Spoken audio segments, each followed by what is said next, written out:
whether it is Adani or it's Ambani or whatever, they have become the richest in the world. So that is one part of it. That is also the indicative of India's growing economic power. The unicorns numbers. This is one part. And the second part, of course, I explained to you already. The human development indicators or whatever. So now the issue is that this big change took place and India's market economy, India's corporate world, India's business world, that went very, very powerful, and today, as you know, India is so powerful. That is the second part of it. The third, which is very important thing, happens to be the civil society organizations, for which I work and very strongly talk about. I'm going to participate in C20 program in Indonesia just about a week later, and I'm going to talk about India's strength as a vibrant civil society organizations world. India is very powerful. 3.2 million. Please tell me what time I have to stop. Okay. India has got 3.2 million voluntary organizations. 32 lakh voluntary organizations. No other country has. I know many of them could not be functioning. I know hardly maybe 500,000 of them could be functional. But the fact remains that no other country in the world has got that kind of civil society outreach, or that kind of civil society culture, and so many civil society organizations that India has. No, they have a value, they have a role to play. You have to understand. I think the biggest problem with the civil service in India is that they are not able to understand the role of others.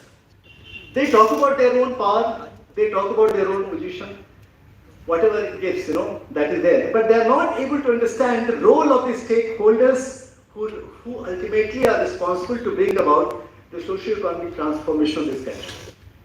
And the voluntary organizations are one of them.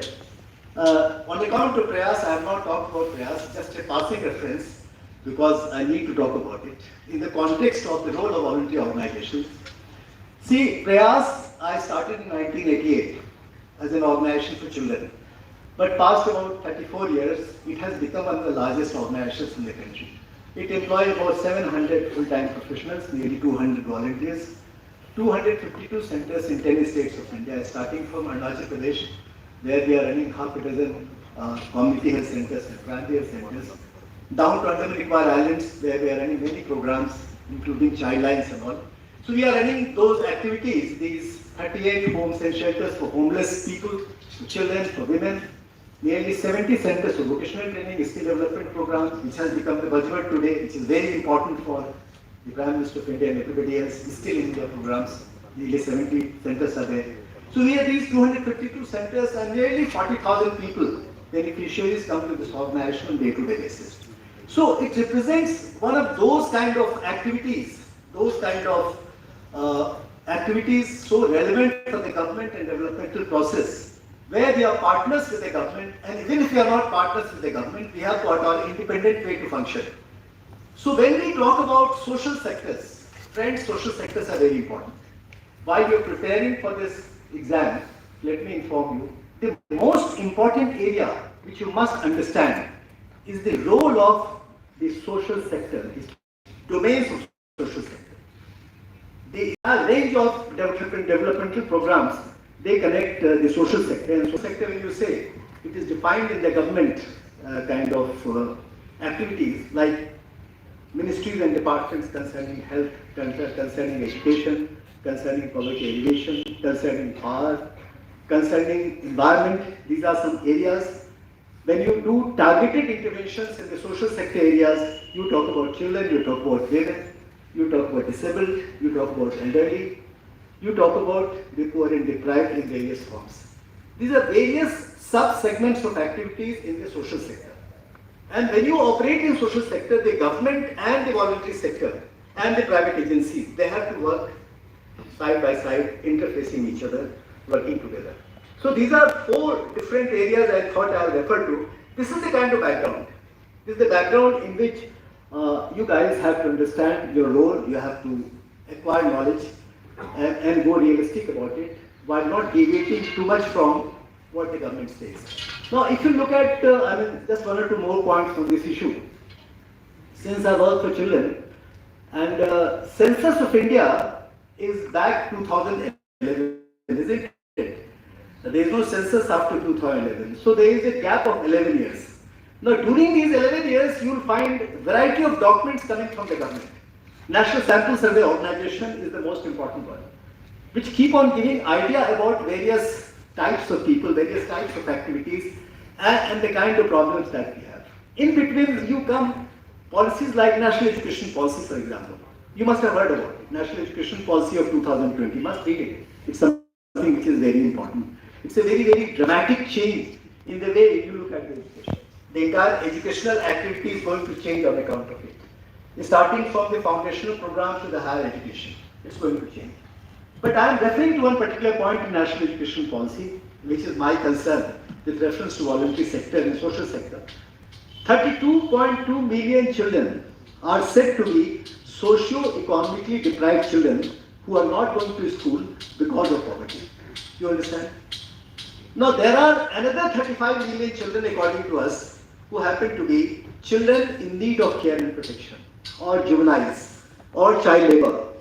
This figure is not there in the government records, except the sample survey records that you refer to. But when you refer to these kind of situations, you will come across these figures here and there. For example, in the month of May, I was virtually participating in a global conference on child labor, organized by ILO and UNICEF.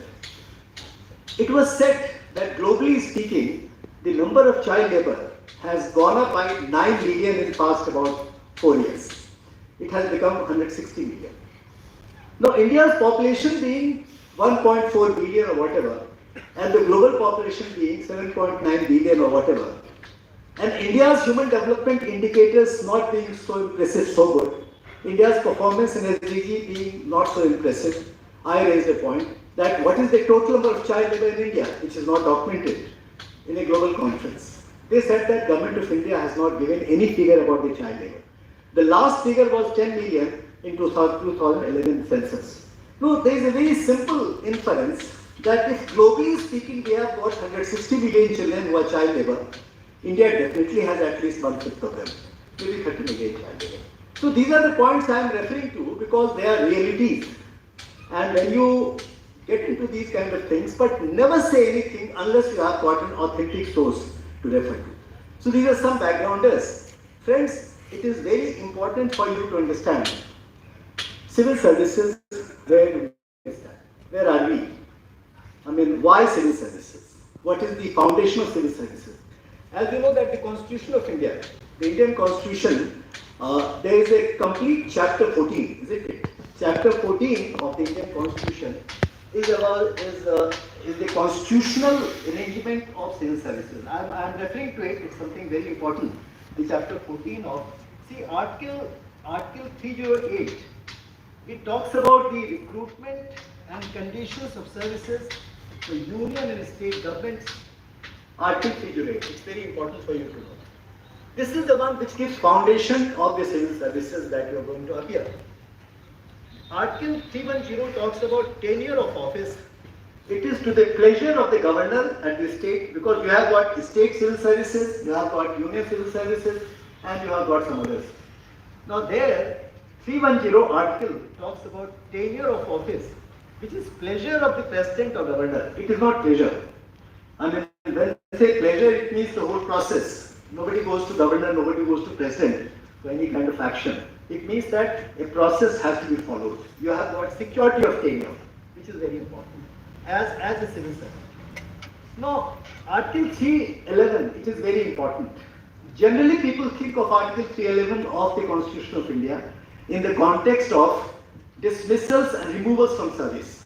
But let me clarify that Article 311, it talks about the entire process.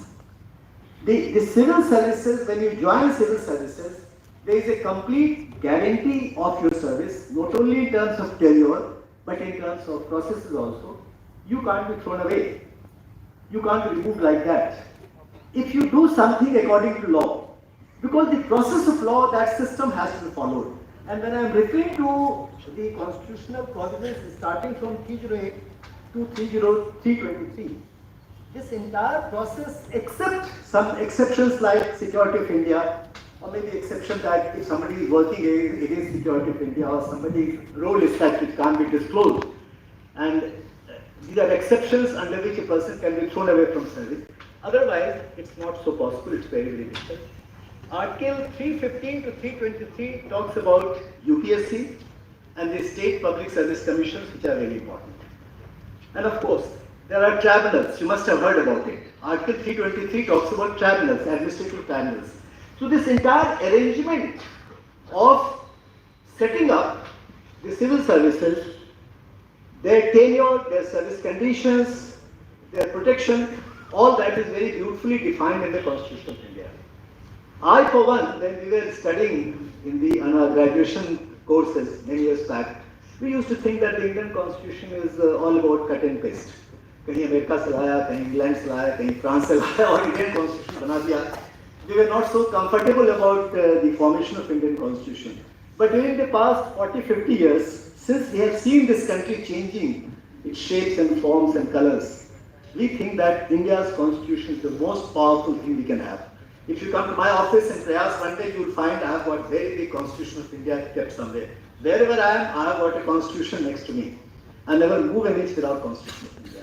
It is not because I have been a law enforcement officer for 34 years. It's more for the reason that I find that the Indian Constitution gives direction to this country. It's a very powerful document. With the changing times, the value of Constitution has been increasing. Must read Indian Constitution very carefully. Every part of it is very important, as I said. So 308 article to 323 article, you have got complete system, complete arrangement in the Indian Constitution to protect the civil services. Friends, people like me, for example, as a practitioner, I suddenly recall 3 instances in my career where the Indian Constitution protected me. I was Assistant Superintendent of Police, Pondicherry, long back, 1977. What happened that there is a small kiosk in Pondicherry. You have been to Pondicherry, many of you? Have you been to Pondicherry? Can you raise your hands? Going to Pondicherry, 1, 2, 3, 4, 5, very few. Pondicherry is a very beautiful place. You understand Pondicherry, whatever it is. The culture of, the French culture of Pondicherry was still there. But then the political inroad, the kind of political systems that prevailed in India had started coming in Pondicherry while I was ASP in Pondicherry in 1977.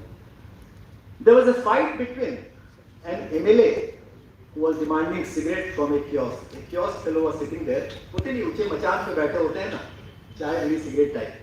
उससे बहस हो गई किसी MLA की.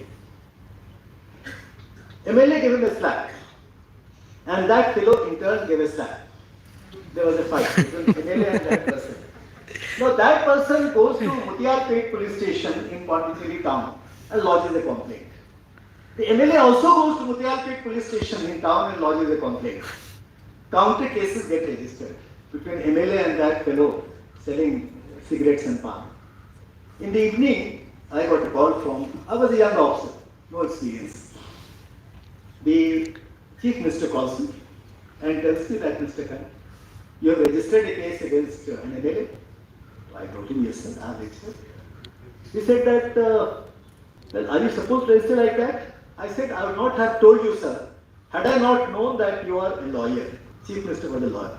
So I said, sir, am I permitted to speak the language of law? He said, all right, carry on.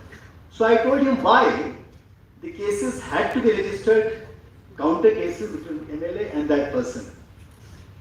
And why, if the action is taken, MLA, action against MLA will take precedence over action against the other person. And the Chief Minister knew, everybody knew, that that MLA was holding the government. He goes this side, government falls. You understand that? He goes that side, government falls. So any action by me, arresting MLA or taking action against MLA, was the crucial point. I was thrown away.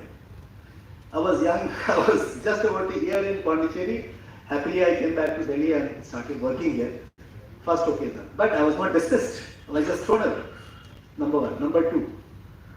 Many years later, many years later, 2005 or 6, I happened to be DG Police in Goa. When I was DG Police in Goa, what happened? See, what happens that I had just come to Delhi to collect my luggage. two things happened. When I returned, somebody told me that the Chief Minister of Goa is coming to police headquarters. So I said, why is he coming to police headquarters? Because Chief Minister is not supposed to come to police headquarters and run the police administration or take decisions. Because the law of the land says, the CRPC says and the law says that investigator is neutral. He has certain kind of insularity.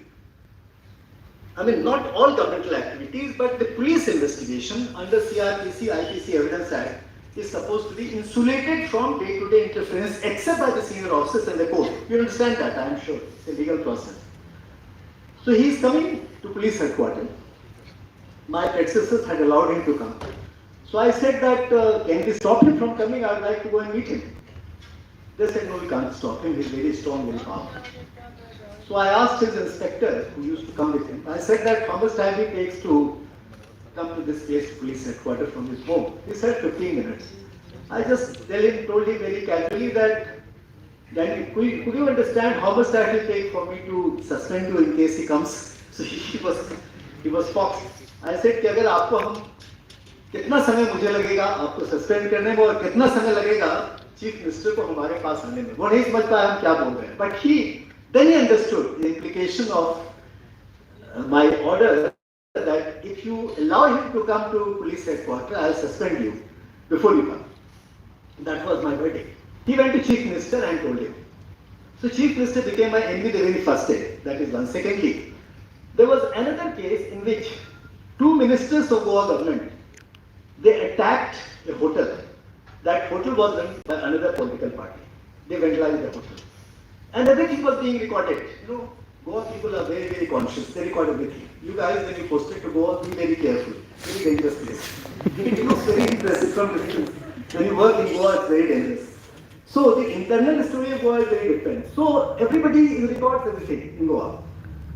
So they recorded the two ministers of Goa government along 500 people attacking a particular hotel.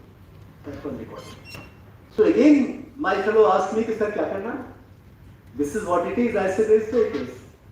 The case got registered and I didn't inform the Chief Minister before, against two ministers and others who went with him. So the Chief Minister tells me, Janab, Kant Sahab, aapne to case bhi register kar diya mere khilaf, ab aap kya karenge? Aapne kaha main arrest karunga. I said, sir, wo bailable offence hai, wo aayenge hamare paas, and we will arrest and bail them out. So it happened that the ministers came to my office. It was a bailable offence. No, bailable, you understand? Aap samajhte hain na? There are two types of cases, bailable and non-bailable.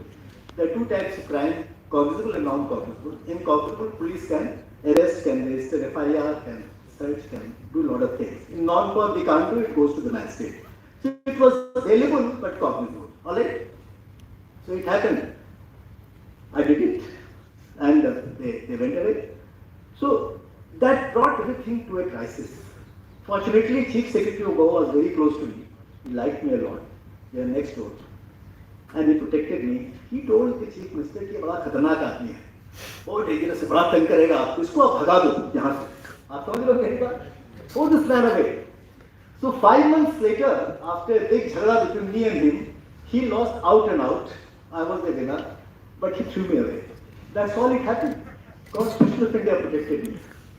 It did protect me. They could not do anything. He could have suspended me. Let me inform you that all India services like IS and IPS, my service or forest service, they can be suspended by the state government. Jyoti can't be suspended actually. You need a suspension from the ministry, is that correct? I could be suspended. But they didn't suspend thinking they follow. So that is there. Second, third, my last posting, DGP Arunachal Pradesh. The Supreme Court passed an order called Prakash Singh versus Union of India. You might have heard about it. You learned about it. The entire police reform is ultimately encapsulated in Prakash Singh judgment, 2006. And the Prakash Singh judgment was announced, and a lot of police reforms had to be carried out nationally. So when that judgment came to me, I dictated the entire judgment as it is, spoke to Chief Secretary, who again liked me a lot, went to Chief Minister, and we organized a cabinet meeting. We got all the reforms carried out on paper in Arunachal Pradesh. And I won a lot of appreciation from the Supreme Court of India, because Arunachal became the only state which could carry out in toto the reforms dictated by the Supreme Court of India. It happened. Subsequently, the Chief Minister, who was there for 24 years, longest serving Chief Minister apart from Jyoti Basu, he was told कि इसने तो मार दिया आपको. कहा कि he has taken away all your powers और अब तो पुलिस वाले आपको सलाम भी नहीं करेंगे. ये रिफॉर्म के बाद तो कहानी खत्म हो गई. He was curious. He came to Delhi and he made a real big hue and cry out of it. And third time I was thrown away. But Constitution protected me. Is that correct? Lot of such things. When I was in CBI, something like that happened. The point I am trying to make that you are really well protected. Civil services have huge protection. No other kind of service can give you that kind of protection, friends. Lot of things I would have told you, but a couple of points I would like to tell you. When you talk about civil services, there are a couple of points. Let me, since I have got some points here. The functions of civil services in the country, they include that they form the basic machinery through which the government operates. I have told about it. They implement the laws and policies. I have told about it. They give continuity and stability to the entire process. It's very difficult for any government anywhere. I mean, starting from Mauryan times, Chandragupta Maurya, and subsequently many times in the historical traditions of India, we had civil services of some kind. In the British time, I think it was Wellington, Lord Wellington, who started first of all, 1800. Then Warren Hastings, he brought into it. After East India Company. East India Company also had some kind of civil service. And of course, the Constitution of India, I referred already, Article 308 to 323, we have got complete account of civil services. So it is there all the time. It gives stability and continuity to the governmental process. Social change and economic development is a very, very important thing for the role of civil services. Industry, trade, agriculture, these are areas besides the social sectors I mentioned to you. And civil services have to play the adjudication or the quasi-judicial functions also. The judicial is separate, but when it comes to functionaries like district magistrate or let's say police functionaries and all that stuff, they have a lot of quasi-judicial functions to perform, which is very important. Their accountability is the primary concern, the major cause for discussion. I don't want to get into those discussions all over. The political discussions and the judicial discussions and the administrative discussions with regard to the accountability of the civil services. Police is a civil service, let me clarify. I am speaking like a civil servant here. I am not speaking like someone from uniform. Because in any case, I don't believe that law enforcement is about uniform. It's about services that we create. Ethics and values. I mean, you must have heard. In fact, I am a member in a very important think tank, which is led by Mr. Prabhat Kumar. You must have heard about him. He was governor and he was cabinet secretary of India. Even yesterday, I had a very long meeting. Ethics and governance. It is partly because of that think tank that ethics has become a compulsory subject. Very important thing. So ethics and values is very important. On the negative side, we have resistance to change, red tapeism, which becomes part and parcel of the entire system.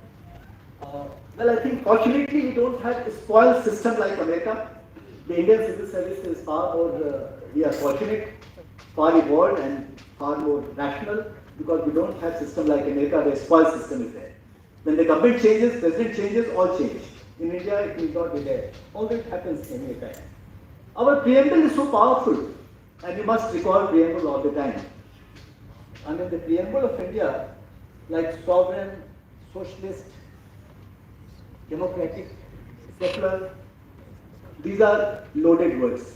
And you must be knowing that socialist and secular was not there. I hope you know. Yes. 42nd Amendment brought these two terms, socialist and secular, which are very important expressions in the preamble of India. And of course, when we talk about democratic processes and the involvement of the civil services and all that stuff, the issues like that, to whom police is accountable, to whom the government officials are accountable, these are the issues going on. There is a big gap. There is a big gap between the constitutional accountability or the legal accountability and the actual accountability that obtains in the ground. Someone like me has faced it. My organization Prayas operates in 45 districts of India. I get a chance to go and visit those districts. Many times I find when I sit with district magistrates, because district magistrates, they generally know me and they appreciate my work many a times, so they make me sit in their big kind of adalat you call it, or darbar you call it, whatever. And there, couple of hours if I sit, I find that district magistrate is the real king. There is no doubt about it. I mean, whatever district magistrate was, let's say British times or early independence times, he remains or she remains the same, equally powerful. But it has to be understood. What is the efficacy of that power? What is the consequence of that position? That's very important. But they are powerful. They are very important. Without them, nothing moves here. So these are some of the points I thought I'll refer to you. Outstanding contributions. When I'm talking about civil services, India has marveled. The Indian civil service contribution is absolutely outstanding in many ways. Can any country run elections like India? Our robust, by and large, free and fair. You must be thinking you're not fair. So our kind of election system that we have run. The role of the government, the role of the civil services, besides the political masters and the experts, in bringing about the socio-economic transformation of the country, which is very, very difficult country. India is far more chaotic than any other country in the world, very complex. To do anything in this country is not so easy. And the changes which have come is something which is marvelous. Particularly the economic changes. I mean, it's a matter of debate, post-91 and pre-91. And the situation now. Present situation, as you know, inflation going sky high, unemployment being the most prominent thing happening. A lot of things are there, as you know very well. But even then, the changes that we have made is no less. To keep this country intact, the law and order, security is something which is absolutely wonderful we have been able to do. I mean, I don't take credit being a policeman or whatever. That's because of us. But the fact remains that maintenance of law and order and the security of this country is not so easy. Look around yourself. You rarely come across any country in this entire South Asian region which has been able to do what India has done. So that is something where we can really take pride in it. Inclusive governance, which is very, very important, and you guys will have to understand, scheduled caste, scheduled tribe, minorities, gender distinctions and gender justice, justice for children and women and deprived and poor, as per the dictates of Constitution of India. These kind of inclusive governance, inclusive participation of civil services in India's developmental process, democratic process is something which is really mind-boggling. It's a remarkable thing which is happening. So we are there at the end of the day. I think I have spoken how much?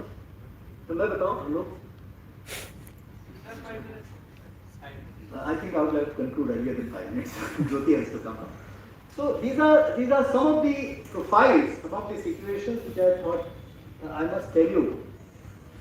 The present situation, as it obtains today, for example, lot of dramatic changes are taking place. More on account of myself being in the voluntary sector or social sector, I have been able to participate in some of them. Skilling India, for example. You know very well that in India, the number, the percentage of the Indian workforce being even having rudimentary skills was not more than, even now it is not more than 6%, 5 to 6%. They are unskilled, most of them. They learn from home, they learn from practice, they learn from participation anywhere. So, skilling and connectivity of the skilling with the livelihood, the connectivity of the skilling with the employment opportunities, the connectivity of the skill with the economic progress and changes are something which are very important. You guys will know about it. So this is Skill India kind of thing, Make in India, Skill India. I mean, Mr. Modi is expert in talking these kind of languages, but they are loaded and they are good, they are important.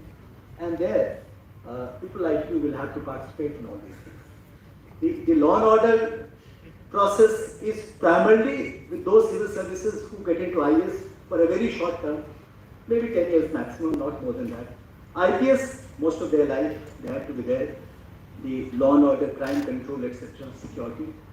But majority of those people like you sitting here, more than 90% of you, someone like Jyoti for example, although now income tax and customs and all those services have come in a big way in the law enforcement also, like your ED.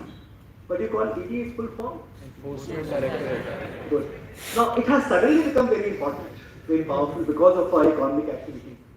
So those things, so many of the officers coming from other services like Jyoti's service, income tax, they have to participate in these kind of processes. But all said and done, the percentage of the activities in civil services as a whole, India has got 20 million working people in civil services, 20 million. The workforce of India is 20 million, 2 crore, state and central all put together. So now among them, hardly 10% will be into these kind of law enforcement activities. 90% will be in those kind of activities which I was talking earlier. The voluntary sector, the social sector, the change, the schemes and programs and the right of things, they are very important. There is something called Karma Yogi platform. Have you heard of it? Karma Yogi platform, which Mr. Modi and his government has initiated to do capacity building, to assess, to review the functioning of the civil services, and it goes across. It has to go across to examine about most of the levels in those 2 crore civil servants who operate in the country. So these are, friends, some of the points I thought I will talk to you. I wonder if I have been able to impress you. Impressive, huh? Yes. Thank you. I am happy to hear that. Because these things matter. Besides my own understanding, people like me at my age of life, 34 years in police, 34 years in the social sector, and 3 years wherever I am, we develop our own thought process, our own philosophy, our own thought process. I am not burdening you further, but these things are very important. Friends, try to understand, try to imbibe, and you must read the newspapers, Hindu in particular. Thank you.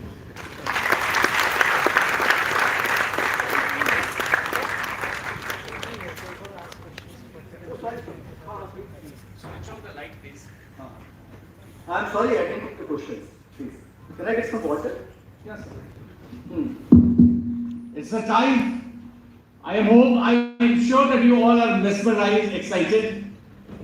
Right? Can we have loud yes? Yes. Do you have any question? It's the time to ask questions. Yes. So please raise your hand. We will send the hand. Yeah.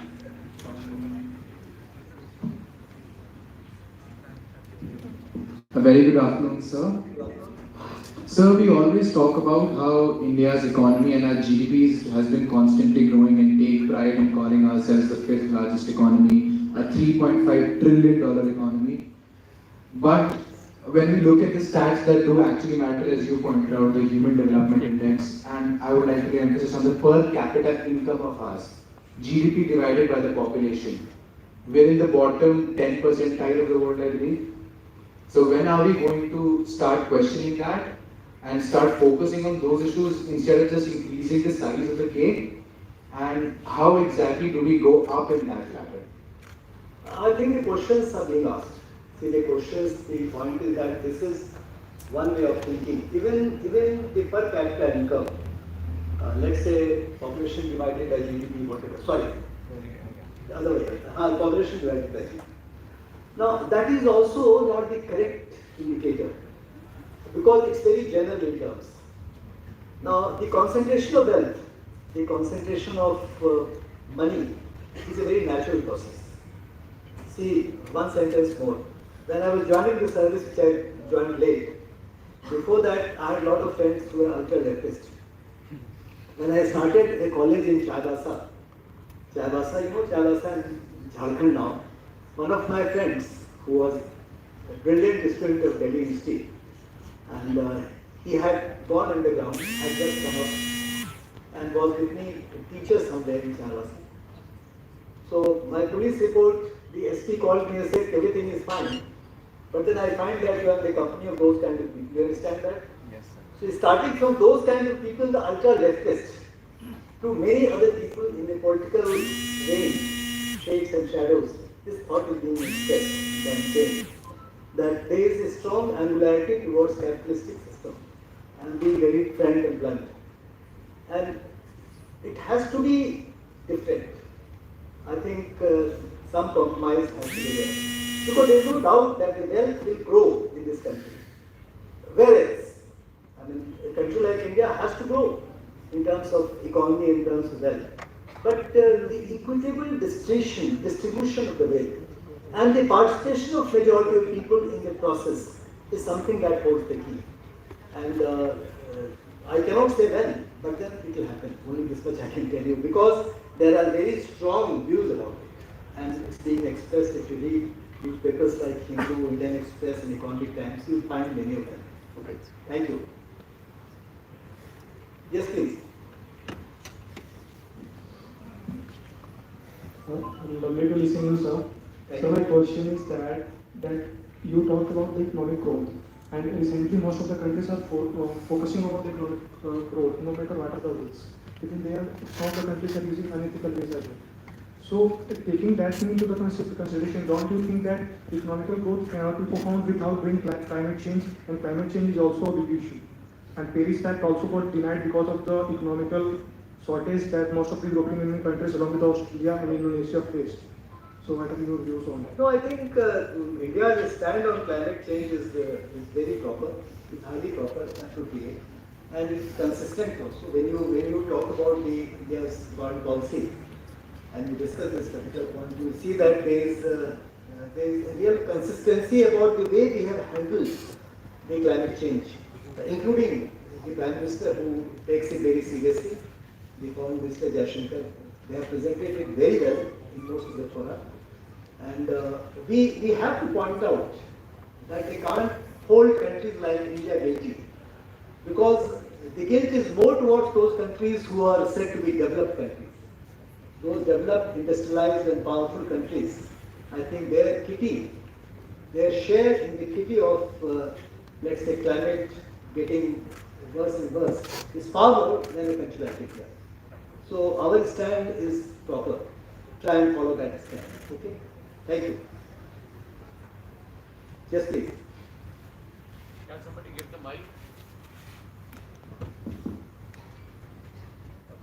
Good afternoon, sir. Thank you for this insightful session. My question is... Where are you? Yes. Yeah. So what's your name? Anvita Patnaik. Okay, Lisa, please. Yes, sir.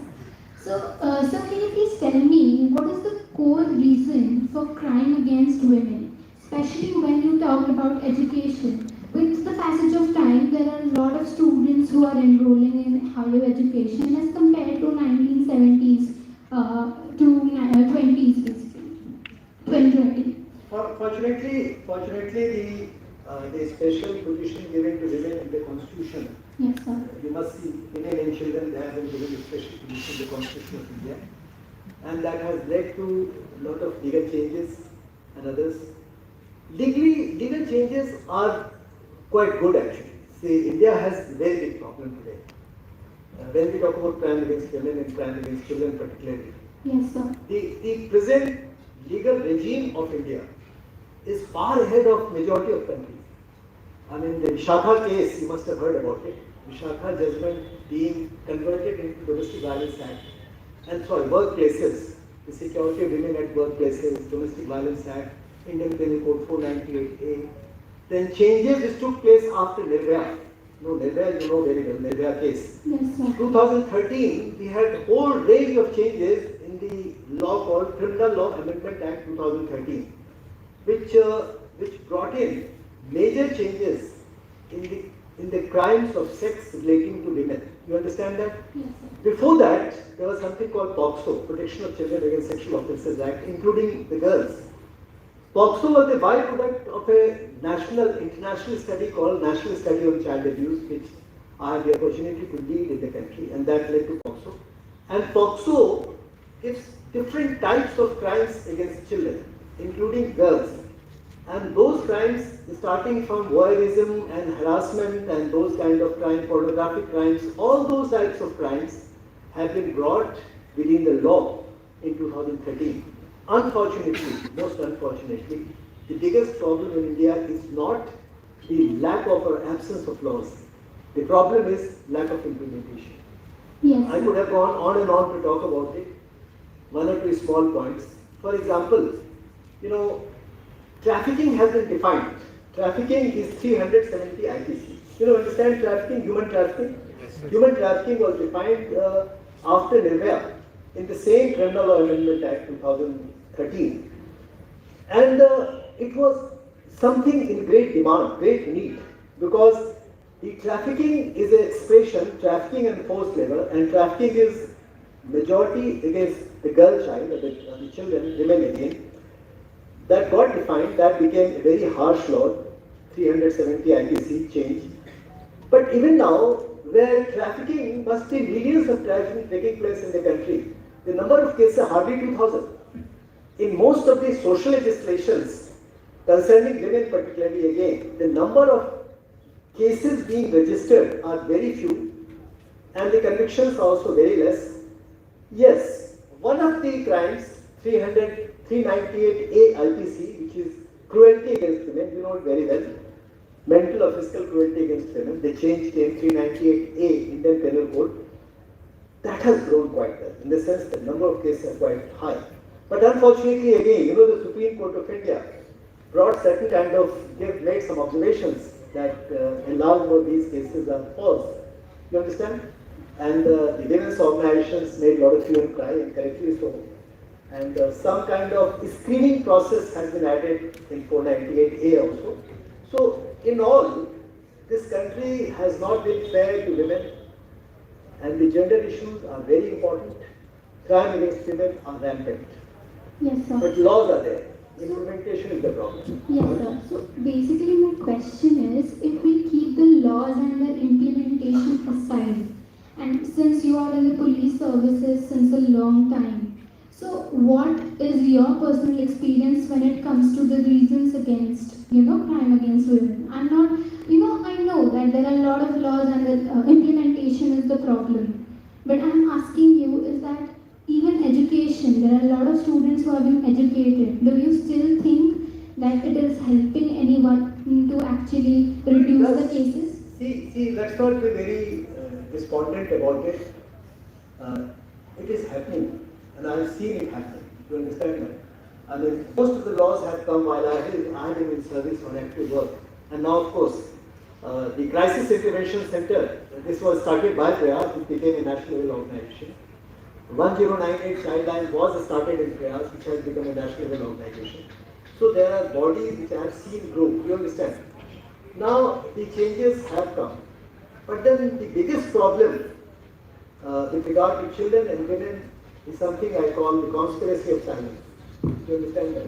Yes. I mean, there is certain kind of conspiracy of silence in the household, in the family, in the near and dear ones. They would not like a woman or a girl to report. So report becomes a problem, and that's why less number of cases. And then the reports are there, investigations take place, even if convictions don't take place in many times, because convictions are not so many, hardly 25-30%, but it has an impact. So let's say that things are happening, going for better. I have seen it happening better. In your lifetime, you see it much better. Okay. Yes, sir. Certainly. Okay, only 2 more questions are allowed. Thereafter, we will share with you the mail ID where you can raise your question and that will be resolved. Good afternoon, sir. Yes, please carry on. Good afternoon, sir. Yes, you are there. Naam? Yes, sir. Naam tumhara? Anshika Malik. Okay. Sir, we are here mostly aspiring for civil services, but there are a lot of uncertainties regarding our future. So how can we keep ourselves motivated throughout the journey? No, first of all, keep your options open, because civil services don't offer. As you know, even in my times, we had nearly 4 to 5 lakh applicants, and number of positions are very few. Even now, probably number would be larger. I think about a million would be appearing initially, and finally about 1,000 get selected, isn't it? Not more than 1,000. So this is a problem. You should keep your options open. Because if you don't keep it open, then you are so much glued to only one activity. But at the same time, it is also true that civil services is like a jealous mother. She will not tolerate anything else. You have to work very hard. And someone like Jyoti, a product of IIT, and of course an engineer, these kind of people who are very hardworking, very systematic, they are likely to succeed. But you should keep your options open. That's what I can tell you. Okay, thank you. One last question and then we will share the mail ID. Yes, please. Good afternoon, sir. Sir, this side. Okay. Right hand side. All right, okay. What's your name? Sir, Preeti Malik. Okay, please carry.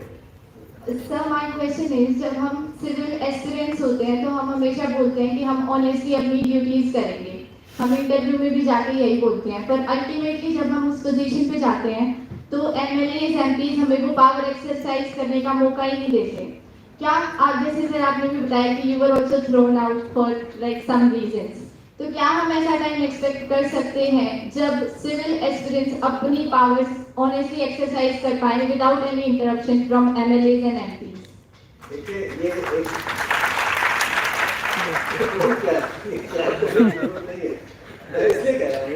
मैं इसलिए कह रहा हूँ कि देखिए MLAs और MPs are the masters, they are masters and you are servants.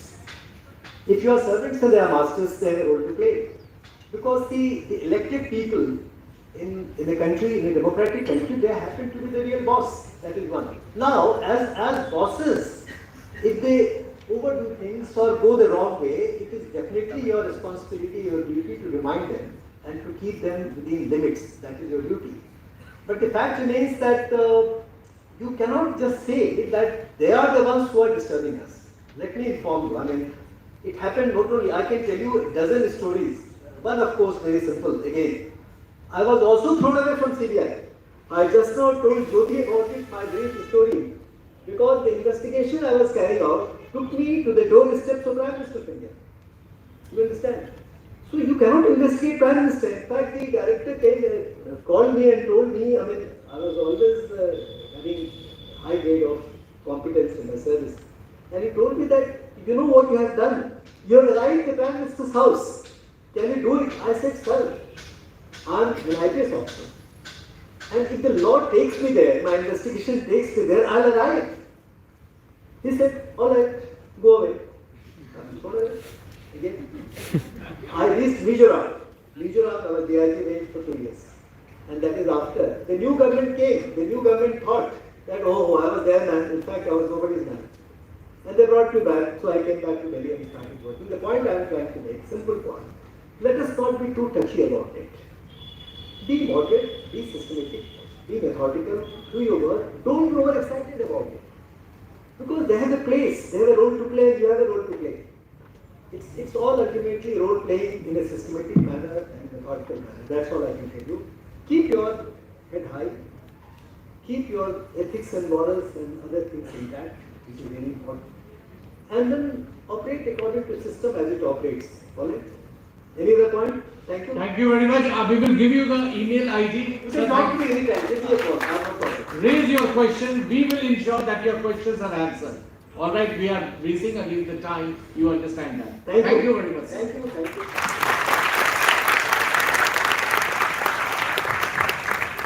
So that was quite powerful, and I'm quite impressed by your enthusiasm and sincerity to ask questions, and questions are very important. Fine. Now I will invite another Civil Service Society, Junto, STGB, Khalsa College, and you have 3 minutes only to give your presentation. Okay.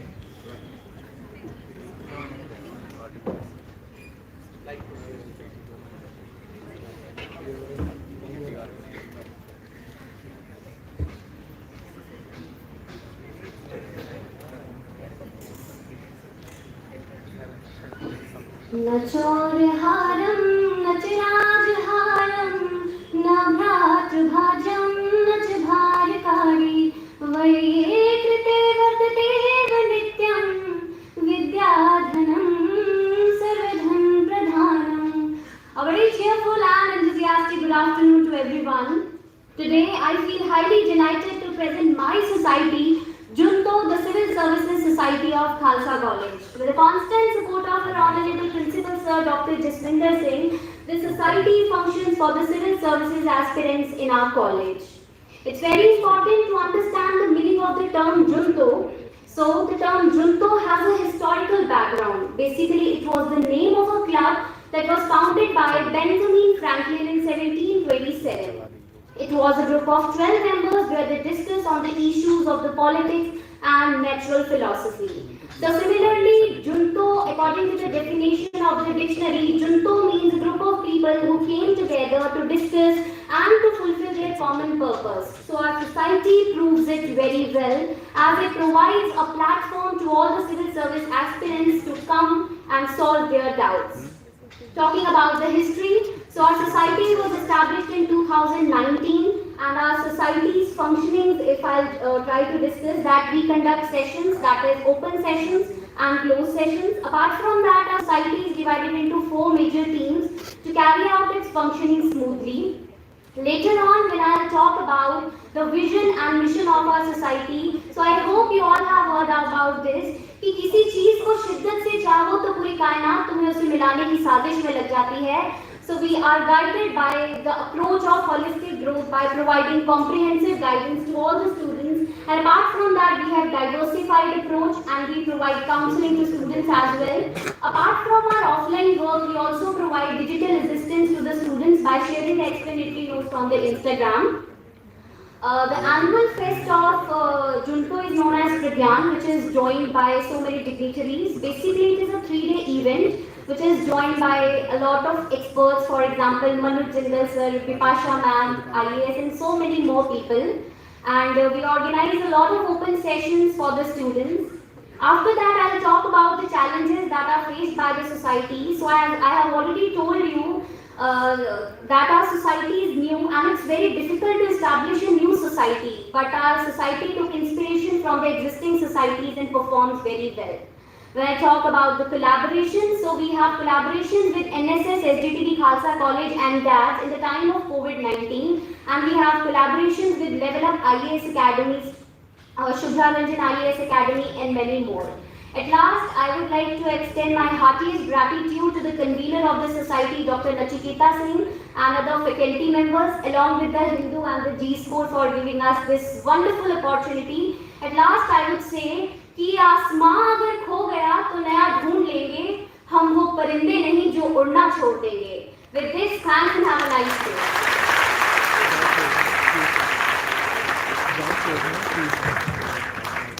Stay glued till the end. We are going to have online quiz also, and that will be very interesting, very exciting. Now I call Bunyad. Yes. But you have the sequence. Okay, which one? UPSC guidance cell. Please come here.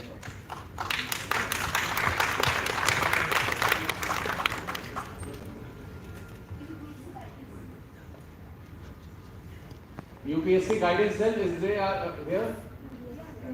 All right, you are here. I will give you 3 minutes to exact, okay, and you can just get the light.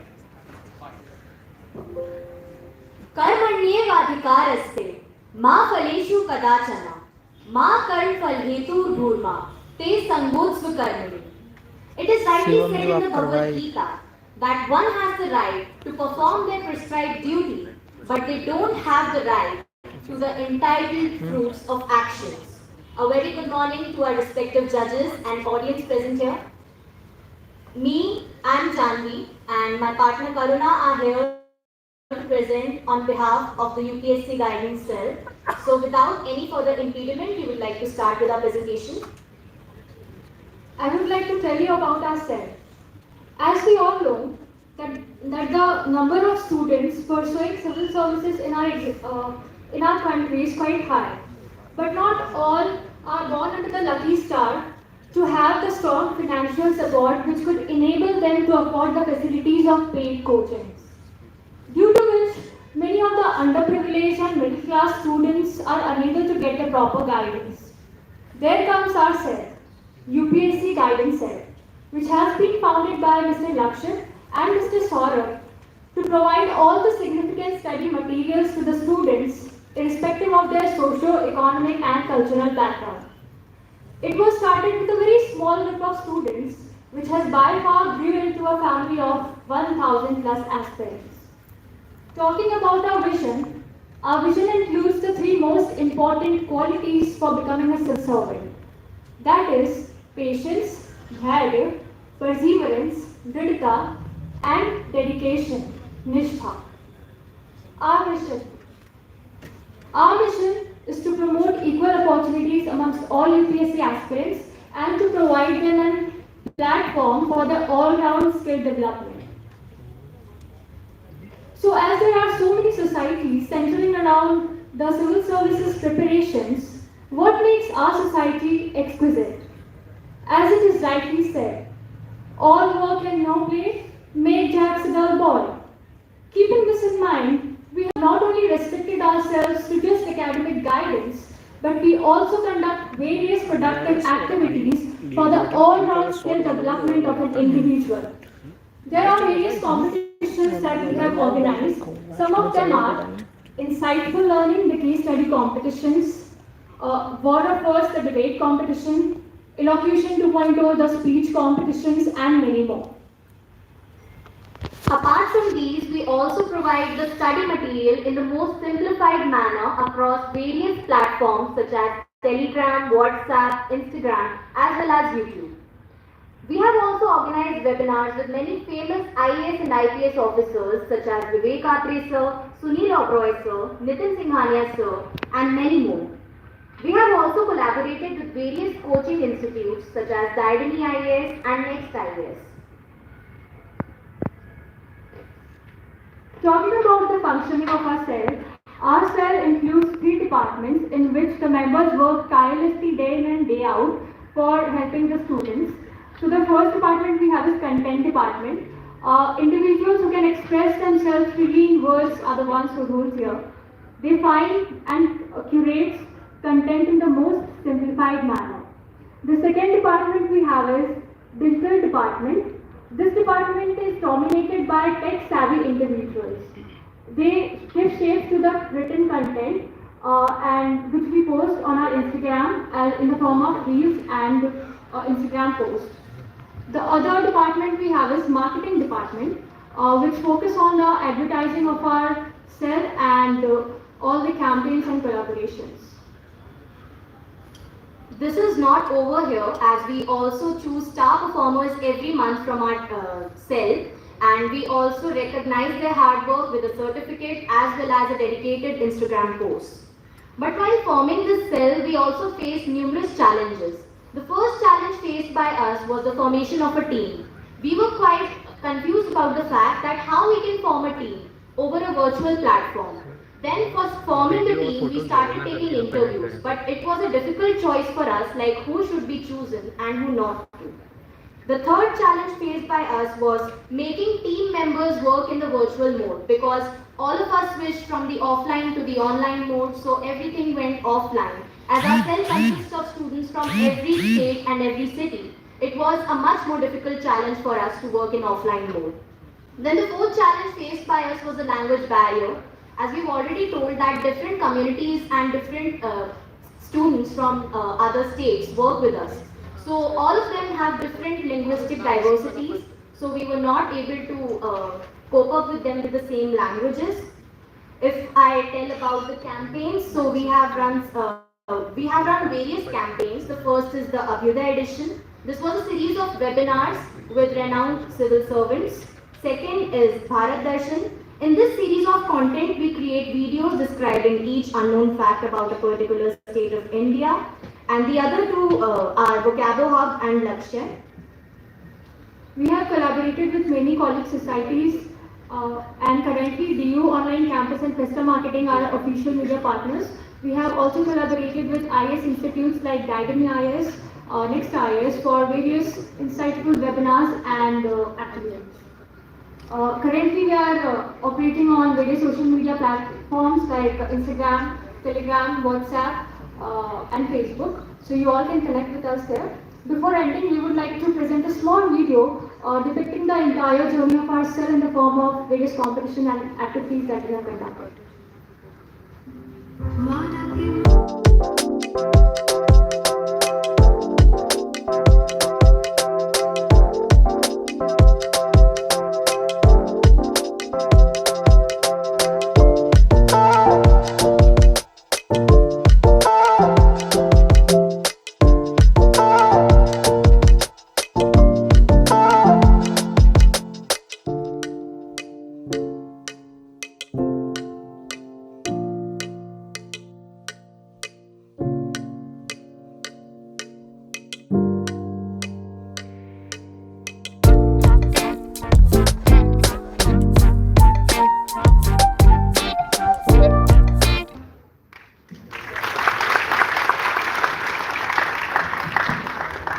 It's time for me to introduce another distinguished guest. Her name is Jyoti Meena. She is the Deputy Director, Income Tax Department. She has done her BTech in Computer Science from Jai Narayan Vyas University, Jodhpur. Then she did her MTech in Computer Science from IIT Kanpur.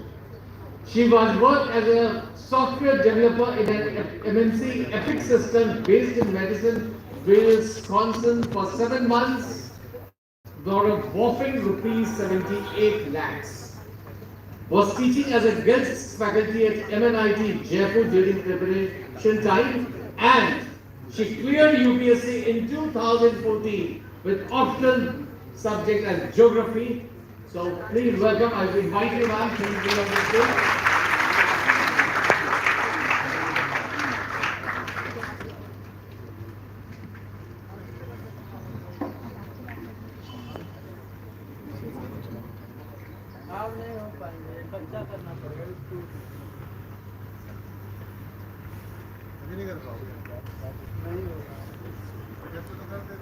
Respected AMOD sir, he's from the Hindu and he's from DGS Score and my dear friends.